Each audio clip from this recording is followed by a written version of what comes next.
कि ब्रजभूषण आ रहे हैं, तो पहले तो आप बधाई आपको और आपकी टीम ने कि आपने ये खबर ब्रेक की, इतना बड़ा पॉलिटिकल स्कैंडल ब्रेक किया। क्या कारण था कि ब्रजभूषण को आना पड़ा मुख्यमंत्री की चौखट पर? देखिए, पहली बात तो यह है कि इस मुलाकात को दोस्ती ना समझा जाए। ये मुलाकात मजबूरी में थी, ये मुलाकात मैनेज थी और काफ़ी मिन्नतों और प्रयासों के बाद थी। दिल्ली से लेकर लखनऊ तक नोट किया जाए, इस मुलाकात के कई सारे सूत्रधार थे। उत्तर प्रदेश में ब्रजभूषण शरण सिंह एक बाहुबली और दबंग नेता के तौर पर हमेशा चर्चित रहे और उन्होंने तब भी कहा था कि दबदबा है, दबदबा रहेगा, दबदबा कभी खत्म नहीं होगा। लेकिन वो दबदबा दिन प्रतिदिन खत्म होता गया।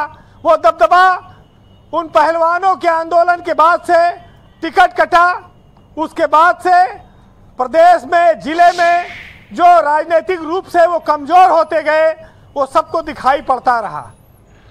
उनका एक बेटा विधायक है, एक सांसद है, ये अलग बात है कि उन्होंने परिवार को राजनीति में स्थापित कर लिया है, लेकिन वो खुद अभी सक्रिय राजनीति में रह सकते थे और वो चाहते भी थे। अभी उनकी उम्र भी 75 साल नहीं हुई, लेकिन ये विरासत मजबूरी में सौंपनी पड़ी। ये विरासत समय की मांग बन गई थी और उनको पीछे हटना पड़ा। आज ब्रजभूषण शरण सिंह 8 साल में पहली बार 5KD आए हैं जब से योगी आदित्यनाथ मुख्यमंत्री हैं।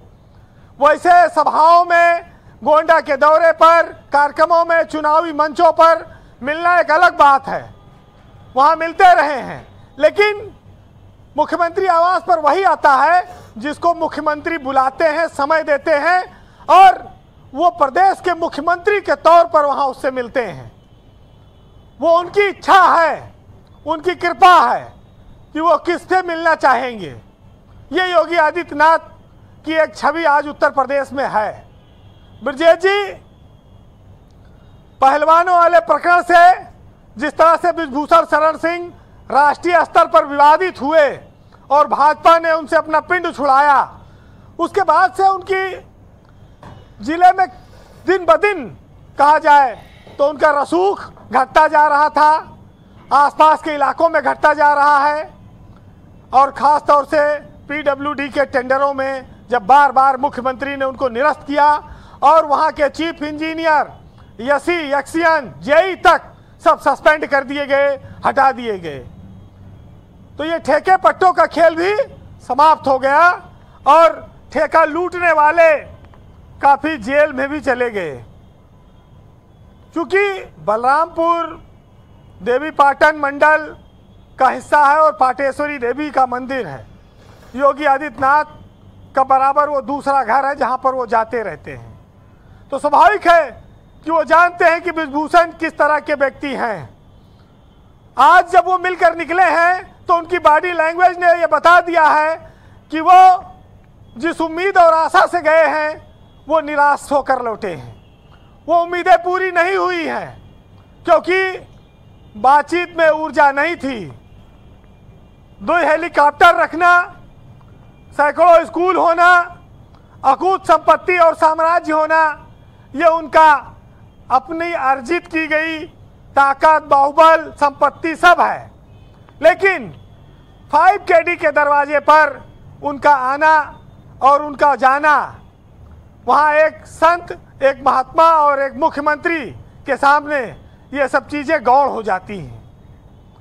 ब्रजेश जी 6 बार वो सांसद रहे हैं और जब जब वो विवादों में आए, चाहे झारखंड में मंच पर पहलवान को थप्पड़ मार दिया, उनकी वजह से साक्षी मलिक ने कुश्ती से संन्यास ले लिया, विनेश फोगट ने उनका कैरियर कहा कि खत्म हो गया, राज ठाकरे को ब्रजभूषण ने कहा कि हम अयोध्या में घुसने नहीं देंगे।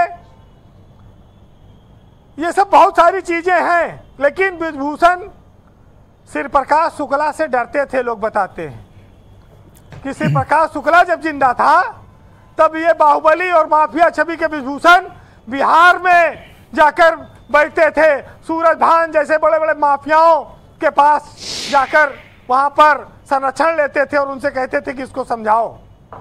ऐसी चर्चाएं आती हैं अपराध जगत में जी। वैसे तो 1993 में दाऊद इब्राहिम के गुर्गों को संरक्षण देने का भी उन पर आरोप लगा था। और सबसे बड़ा एक मामला तब आया जब पंडित सिंह पर गोली कांड हुआ और उसमें फिर वो कई सालों बाद बाइज्जत बरी हुए। पंडित सिंह को बहुत गोलियां लगी थी, अब उनका निधन हो गया। तो ब्रजेश जी बहुत सारे किस्से और कहानियां हैं और वो राजनीति में सफलता की सीढ़ियां चढ़ते रहे और अपने कहा जाए जो उनका सिंहासन था, जो उनका साम्राज्य था, वो फलता फूलता रहा। वैसे आजकल वो दर्द में और दर्द भरी शायरी बड़ी गाते हैं, तो आज कुछ उनकी कहानियां सुनाऊंगा आपको जी। साक्षी मलिक के मामले में तो उस समय कहा गया कि उठो द्रौपदी, अब तलवार उठा लो, अब कृष्ण ना आएंगे, शस्त्र उठा लो। हाँ, शस्त्र उठा लो, तमाम सारी बातें उस समय पता नहीं क्यों सपा वाले तो कह रहे हैं अन्याय के खिलाफ लड़ने वाले योद्धा। अभी साजन जी ने बताया, हम सबको काफी इनलाइटन किया साजन जी ने। देखिए वो योद्धा जब मंच पे जाता है तो उसने एक बार ये शेर पढ़ा कि कभी अश्क, कभी गम और कभी जहर पिया जाता है। हमसे न पूछो कि दर्द कहाँ कहाँ पर है, एक जगह हो तो बताऊं। ये मंच पे बोले हैं तो मतलब कई जगह दर्द था उनको। सच्चे नायक और क्या क्या, अभी सुनील जी से काफी का देखिए आप 4 लाइन डिबेट में सबसे क्लासिक सुनील साजन का, क्योंकि वक्त कम है और बातें लंबी हैं। ब्रिजभूषण शरण सिंह ने सोशल मीडिया पर लिखा है खुद कि जब कदम थक जाते हैं तो हौसला साथ देता है, जब सब मुंह फेर लेते हैं तो खुदा साथ देता है, और जब मैं और तुम मिले तो किसी और की बात क्या करें, कि जहर पिया जाता है तब जाकर जमाने में जिया जाता है। बस तो जहर किसने पिया बीरेन जी? तो कैसे वो जी रहे जमाने में उन्होंने बता दिया है। पिया मतलब जहर उन्होंने बिल्कुल पिया, राजनीतिक रूप से पिया, अपनी कुर्सी अपने बेटे को देकर पिया, मजबूरी में पिया, ठेके पट्टों से लेकर दबदबे में पिया, हर जगह पीना पड़ा है। दबदबा खत्म अब। देखिए सूरज तो हुआ, देखिए हर व्यक्ति का सूरज अस्ताचल की ओर जाता है।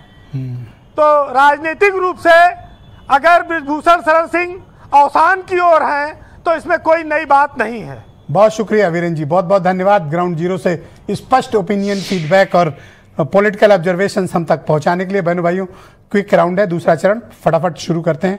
मेरे साथ संजय सिंह मौजूद हैं, बीजेपी के लीडर हैं। ये आप तो थोड़ी कंजूस